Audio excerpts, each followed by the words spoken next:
Good evening, viewers. Thank you for joining us for another episode of the Riverside Counsel with me, your host, Davina Anyanga. So today we are privileged to have our guest here, and we're going to be talking about unemployment among the Kenyan graduates. I know it's been a problem to many of the Kenyans since years back then, and we want to understand what is really happening amongst our graduates in Kenya, what is resulting to this unemployment, and what can we be able to do to be able to curb this problem. So welcome to this episode, and I hope we'll learn a lot together. So this is our guest today.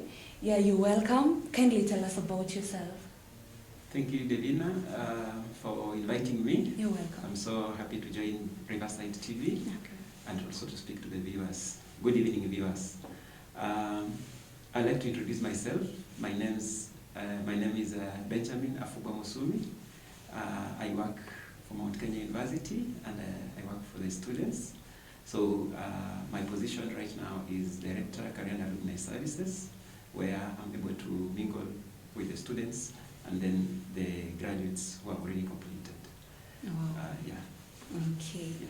Thank you so much for honoring the invitation. Yeah, you're welcome. So as you say that you're dealing with alumni and students, the graduates, it's all about, you know, the job, yes. The job's opportunity. So I'd ask, what do you think is the major cause of the unemployment among the Kenyan graduates in Kenya? Fine. This is a very good question, and from my position where I serve my students and the graduates, there are several reasons, Okay. but I'll maybe just prioritize that the first challenge is the economic growth within our country, whereby the government policies have been maybe not fully implemented to the capacity that it can be able to absorb the graduates. Okay. So here you find that right now what we're experiencing in the country, you find that companies are closing up. When you consider companies closing up, maybe like just giving a few examples like Mias Sugar, Pan Paper, and so forth, then you'll find that all those are already system being closed for graduates entry. So the government policy becomes very key in terms of generating a job for graduates. The second one is now in terms of tax. When it comes to the government policy again, the taxation, you'll find that either it attracts investors or it repels investors. So an investor who could have invested in the country and can be able to create more jobs for our locals, you'll find him or her investing elsewhere. Then this brings out that difficulty that we are not able to create jobs. Alternatively, you'll find that again, when these opportunities come, we have challenges in terms of maybe the licensing, the full licensing and all that. It becomes again another challenge, maybe the process, the long process. So you'll find very many investors checking out. Not even from outside, but from within the country. For example, even the entrepreneurship, initiating a company, it takes a longer process, though they have improved in a few years, maybe 2 years back, but you find that it takes longer before somebody is approved for a company. And you find the licensing requirements is a bit costly as compared even to the business enterprise or the business capital this investor needed to start with. And now you find a number of graduates who can maybe initiate some of their companies at small scale being ruled out to initiate those, because what they are required to pay for licensing is almost more or equal to the capital they have to start the business. Okay, so it's all about the rapid economic growth in our country. Yeah. So as you said that some companies are actually closing down, and do you really think that maybe even with the technology, the newest technology, sometimes even these companies do not really require much labor from these young graduates to be able to do those work? So is that also a reason that the new technology has also affected in causing the unemployment among the Kenyan graduates? True. When I started, I mentioned that there are several factors, though we just considered the major one, when you mentioned the major one. But I find that behind now we have even a number of them technology is an issue, and I'm happy the Kenyan students are picking up. Kenyan graduates have picked up technology. If you consider the growth in terms of technology in the country as compared to other neighboring countries, I think Kenya we are the best. By considering that we were able to pick that ICT area during the time when President Kibaki was on board, I think it was very, very key. So as Kenya as a country, we are a hub of technology compared to our neighboring countries. And that has inspired most of the graduates to be on the top in terms of technology. So as much as we can say technology impacts the unemployment, to Kenyans as compared to other neighboring countries, it will not be the same. We are more above board. Yeah. So how about? But it's a very important component that a graduate cannot miss right now in the component of employment. Okay. Yeah. So what about the Kenyan education system? Is it also a problem for the unemployment case? I'll say the perception, but not maybe the content. Personally, I'll give even examples of several of my close relatives whereby they are willing to venture into certain component of either business to be productive, but you find that the perception around our community is so hostile to them to create jobs. You'll find that the education system is okay. A graduate can be able to do certain tasks when it comes to during the placement. But now, because they are strained jobs in terms of what we call the white collar jobs, the parents, the community around the graduate, they are looking at this graduate as a person who should work for a white collar job. So it becomes an impediment for a graduate, a degree holder or a master's degree holder, to pick up a lower cadre job as a starting point, where it doesn't require very good dressing like this one for me. So the parent who educated this or who paid school fees for this graduate is looking at it from the perspective that my son or my daughter must be dressed in a suit, going to a very good office or something like that. So this one triggers the innovativeness laid down in terms of a graduate being able to spike the abilities to create jobs or to do other alternative jobs that are available. So to me, the education system is not a barrier as much as we are trying to CBC, but the whole picture of the perception of the community brings out that failure again. So to me, I'll support whether it was 844 or it's CBC. I believe the objectives were to be met. Where the problem is in the education system is a full support, maybe just a little support in terms of fully practice. In terms of probably we may have taken up the challenge of training more students in terms of across the country, leaving behind the consideration of the budgets that were necessary to push these up. For example, when considered the 844 system, at class 8, when students were supposed to maybe drop at class 8, they were supposed to be having practical skills that they can be able to engage. So we were supposed to be having workshops well done at primary level.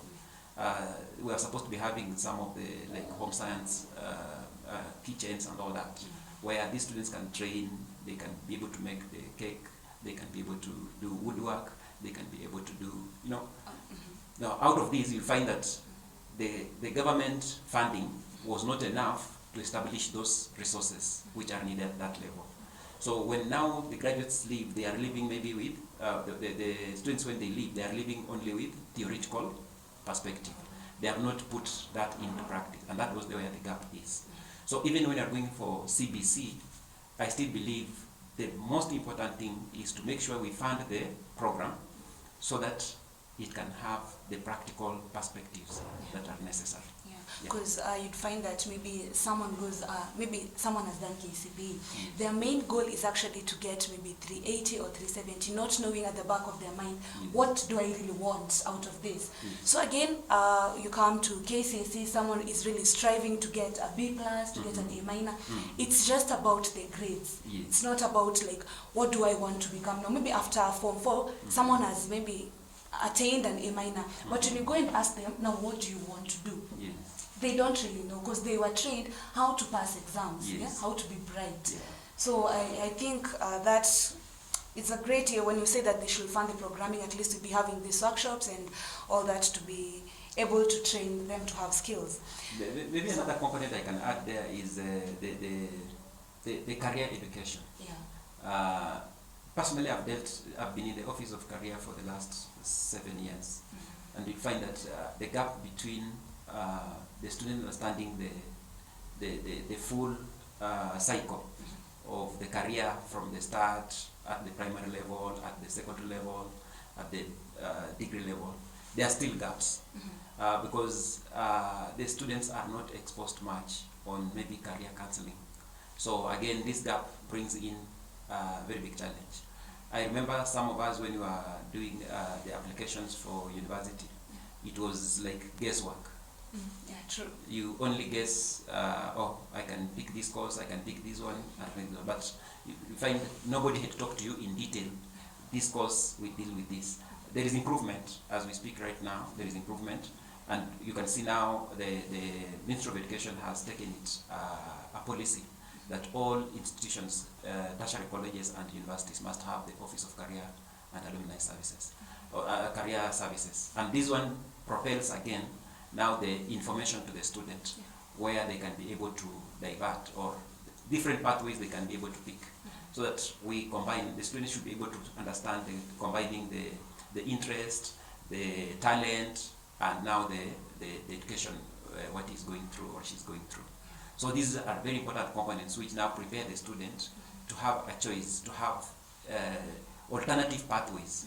If it will be entrepreneurship, if it will be through talent, how we can convert that talent into an enterprise, and so forth. It becomes easier when the students are interacting with an office or their teachers who are able to give them these opportunities to understand the bigger picture of career. So according actually to what you've said, we'd say that the Kenyan graduates are actually prepared more for the formal jobs instead of the mentality of having to be self-employed.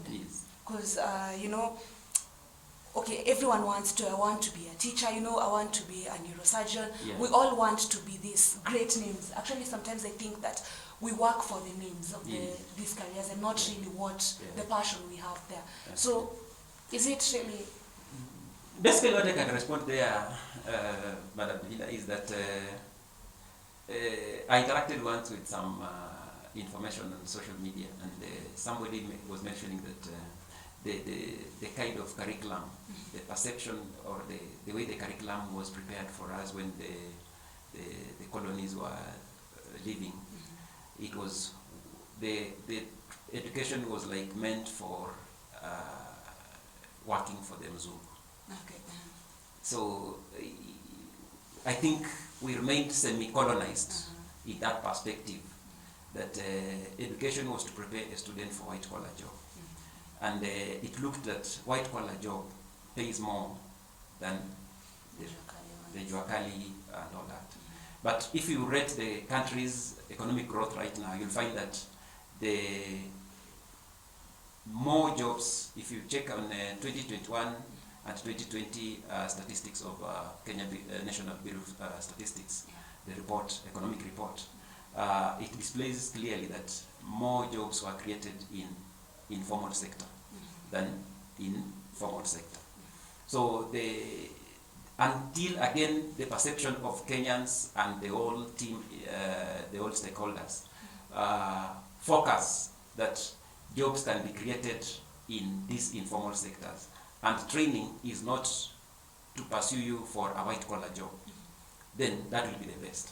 So the challenge is that what I had mentioned earlier, that the parent, when he has invested in student training, whatever, in a college, in whatever, is looking at it from the perspective of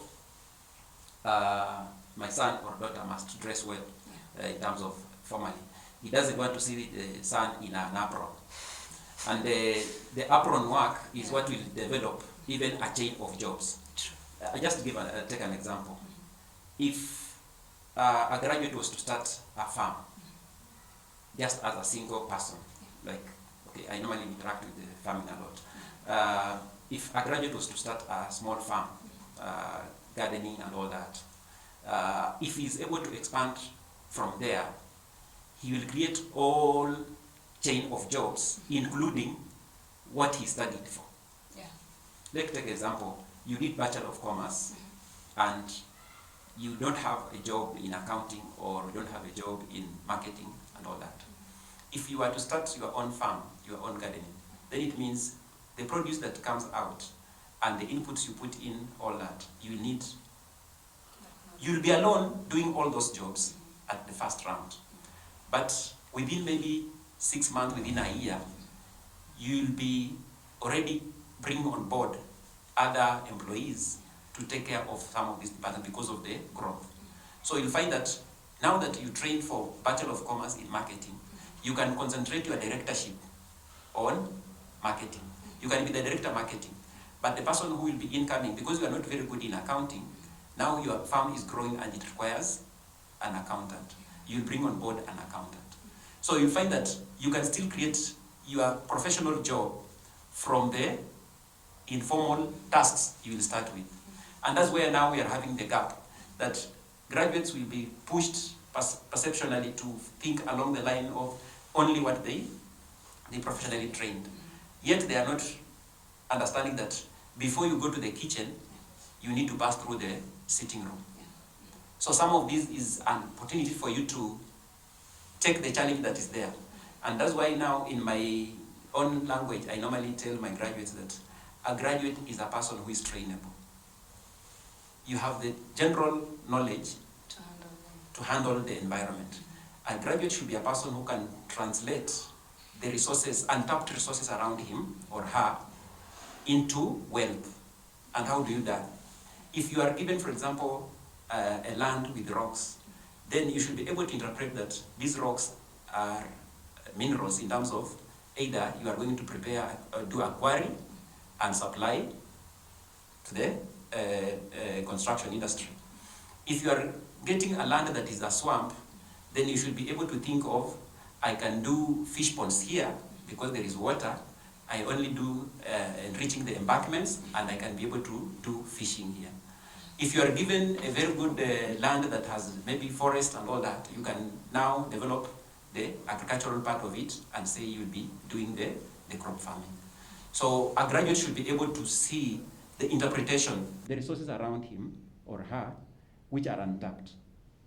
Then he can use the skills he went to university to translate those skills, mobilize other people that are necessary to bring those resources into use. Okay. That's the most important thing for a bigger picture of a graduate. Yeah. Okay, so I hope we've all had that you as a graduate, you should be able to, to make use of the resources around you to get back into the profession that you studied back at school. So we'll be going for a short break and then we'll be right back. Please stay tuned.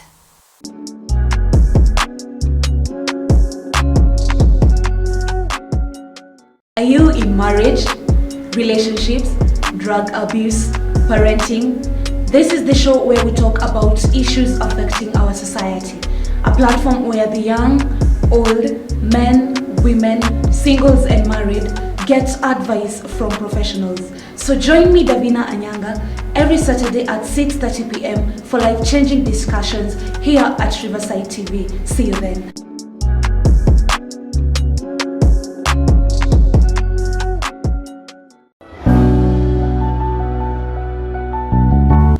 Everyone has a story behind his life. Some edit rough, others edit smooth. It all depends on the fate that you find yourself in. Join me, Samson Boyd, on my story show every Monday, 7:30 to 8:30 p.m. on Riverside TV.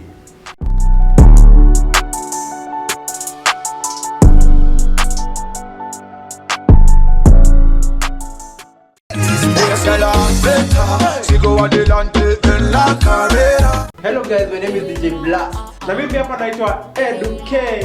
And me, the lovely lady Maureen Wangeshi. It's big, it's inspiring. Welcome every Sunday from 2:30 p.m. to 4 p.m. And welcome to our show each and every Sunday From 2:30 p.m. to 4 p.m. And it's gonna be lit. Tawala Show. Tutawale milele.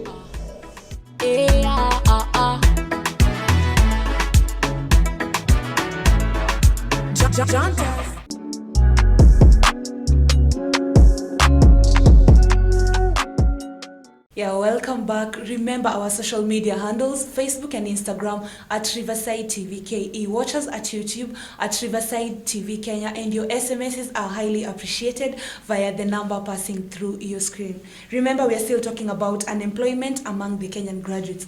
We've been given a whole lot of knowledge about this unemployment thing, and at least we've been able to be given some, some solutions as to how I should create my own employment according to my career from the resources that I have around me. So we are still continuing with this, and Mr. Afubwa. So it is believed that most educated persons or graduates in Kenya are job selectors. Like, I don't want to do this. Okay, yes, maybe I did a course maybe in journalism, but because this is what I'm supposed to do out here to start, just as a start, no, I want to go do the cameras, to go be on the screens just because I did mass communication. So are we job selectors? Well, the answer is yes, and at the same time, no. But now this one comes from at individual level. Yeah. The reality is that a number of graduates, because of the perception of the community I had mentioned about, that they are narrowed in terms of job opportunities. Like, for example, in my office, I normally do circulate the job opportunities to my graduates. I've registered with several organizations that are posting opportunities, and therefore I repost back to the graduates. And what happens is that you'll find that even the job opportunity that is within the range of some of the graduates, they don't respond on it. Yeah. So why? Either they did see the bigger picture of that opportunity. For example, an internship. If I was to post an internship from a certain company, maybe it's not paid. I expect a good number of graduates to apply, because that is what will give them the experience. Yeah. So you'll find a number of graduates, even you are contacting, they are not ready to take that internship because it's not paid for. And if that's the case, then there's a problem. So at an individual level, those who will pick it positively, you'll find that when they go, they'll go for maybe 3 months or 2 months, and because of their abilities, they are already selected to work that. Yeah. So another notion of the graduate is that they don't want to work for free to get experience. And when they go to apply for jobs that are already paying, the employer requires an experienced, then that brings in cap. So the issue of selection of tasks or selection of jobs, it's there, and it's ruining a number of graduates. And you'll find that there is a graduate who is there is a student who was very active in the university, doing some of these activities, some of these social activities, like in clubs, sports, and all that. Like, if you are a journalist and you are good in exercising your journalism, when there is a sporting activity, you should be able to prepare your own news and read, or you can be able to record your video on a phone and all that. So you'll find that when you accumulate this, if you are to go to even an employer, like here, coming for this job, then you'll find it's easier. The employer has confidence in you that you are practicing, you are able to do, or you are having a bit of experience. But you'll find that when you are narrowed in terms of that experience, that exposure, then there is a problem. So these things are the ones that are affecting a number of graduates. A section of graduates cannot be able to pronoun.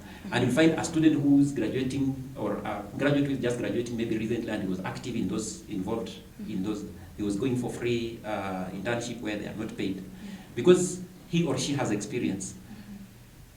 When she gets out and graduates, she gets a job, and yet a graduate who graduated maybe 5 years or 4 years, 3 years ago, has not been able to get that job. Because of lack of experience. Because of lack of experience. So that one is again what we call internal or inter-course or inter-professional competition. So you must be ahead. So those are the things affecting a number of graduates. Then when it comes to selection, again, you'll find that some of these opportunities will come quite open, but the student or the graduate does not pick up that job. That's the way I said it. There is an agricultural job that requires open opportunity as a graduate. But a graduate limits himself that I must go for accounting because he did accounting. Yet it was an open job where you can do maybe maybe at the reception. You can work at the reception for the start, or you can work with some maybe supervision or coordination at some point, and then you switch to your accounting department. Some of the starting companies do not have those departments. They have only one department called the employer. So by the time they start distributing themselves, I'm giving an example because like when I came to Mount Kenya University, it was still a very young college. We were only 6 employees. And right now when you talk about thousands, the payroll number is now at 3,000 and almost 4,000. These departments have been created as I see them. And it was not now easier for you to have said, you cannot be able to go marketing. My profession is, my first degree is in chemistry. But I used to go for marketing on behalf of the organization so that we get the students, we understand the other part of the organization. And from there, we advanced our degree in elsewhere to in human resource management for me to be able to serve in the position I'm serving right now. So those are some of the things that can transit. A graduate should also be able to take up that transition course that can add value to the employer's needs. Then it becomes also positive. Okay. So we've talked about the experience part of it, that maybe most graduates lack that experience in their various, professionals. So if we were to say that skills, sometimes it requires skills, maybe in the aspect of mass communication. If you were to do the cameras, if you're behind those cameras, you need to have those skills. Yes. And aside from that, we need even more skills other than that. Then what else can you be able to do? If you're out of school now, you're out to the world. Yes. There are no those cameras out there at the moment. So what else are you able to do? So can it serve as one of the solutions that we have, yes, someone is doing this, but we have something else at the side. Additional. Very true. My Office of Career and Development Services at MKU, what we have done is when the students comes in first year, we are educating them, or we give them sessions to broaden their picture. For example, they may have occupied classwork occupation maybe half of the week or 3/4 of the week. The remaining third quarter of the week is free, and we are encouraging them to register other courses that they can be able to. For example, if you are going to do, you are doing Bachelor of Economics and maybe Finance, you will need very good statistical skills and what we call analytical skills. So these are points where we are telling them, when you are in first year, second year, third year, register for a package in statistics. Do SPSS, do Starter, do whatever, because they'll be needed at wherever. So we have a range of programs that we have now encompassed into our training, so that by the time the student is living at 4th year, we can be able to see him having a touch of other skills other than just the main curriculum in the program. Okay. For instance, now in the cases of maybe high schools, for example, we can take boys' schools. I understand they have metal work, woodwork. So someone has done this woodwork, maybe the whole of the 4 years in high school. So when they leave, maybe they want to venture into maybe mechanical engineering out there.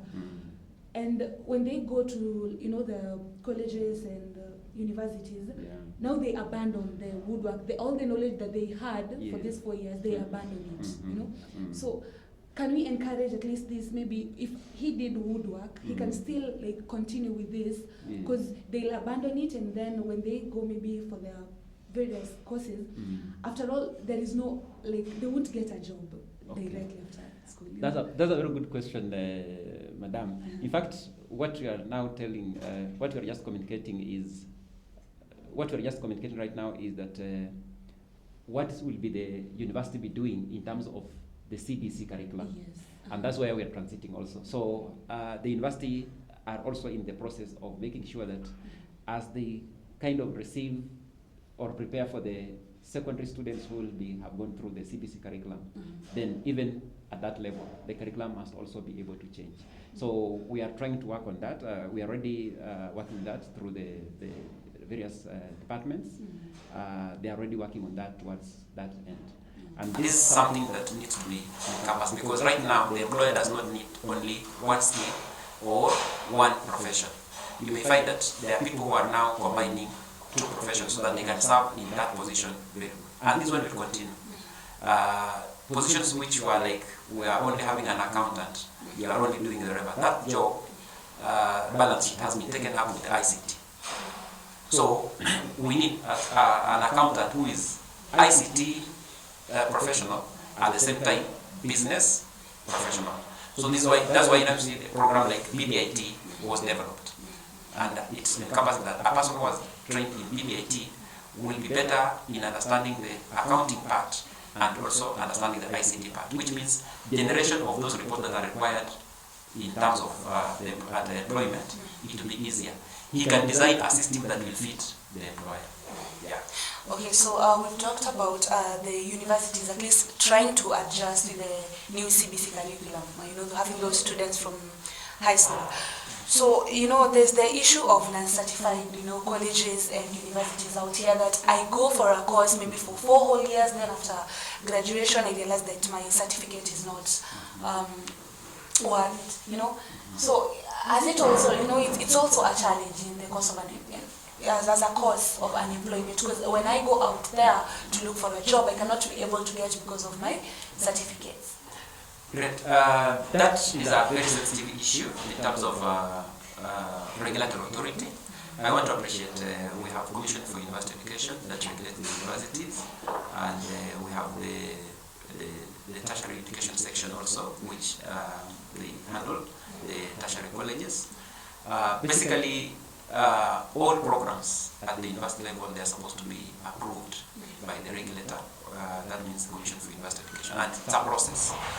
From the time the program is initiated at the department level, before it reaches the Commission for University Education, and before it's piloted. So this one is very fast. It's something that is moving well. And I'm very sure if there is any case of such, then they are minimal. The best part of it is that this program, let it go through the laid down procedure for it to be piloted or to be launched. Yeah, that would be the best. Then we have regulatory bodies also come in, and the structures of CUE have very well documented that if there is a professional regulator that comes in, like for example, Pharmacy and Poisons Board, it will take over and make sure before the program is launched, it has its own stake and it has really accepted that the necessary training resources are available. Okay. Yeah. So personally, I can say it's just making sure that we monitor all the colleges and the universities for the best out of our. Okay. So your final word to our viewers, and I know there are many graduates out there who are unemployed, just a final word to them. I'll say this, that where you are as an individual, you have the potential to change this country. You have the potential to change the status in terms of if you are employed or if you are still a student. And you have a position, a stake in terms of creating employment. In this, I'll advise, if you have a talent, those students who are talented, grow with that talent. When you join the university or when you join the secondary school, you should be able to use this as an opportunity of a platform to grow. So join the teams or sports or the choir that will facilitate you having that talent seen and grow. Secondly is that you don't want to again concentrate only on just one profession. When you are training, do other additional courses that will help you to have an easy time, have what we call a competitive advantage against other competitors. So this is very important, and a number of students, when they come to the university, they just focus in their area of profession and they are not able to add value on that. So like now Mount Kenya University has got a very good platform. We have a section of professional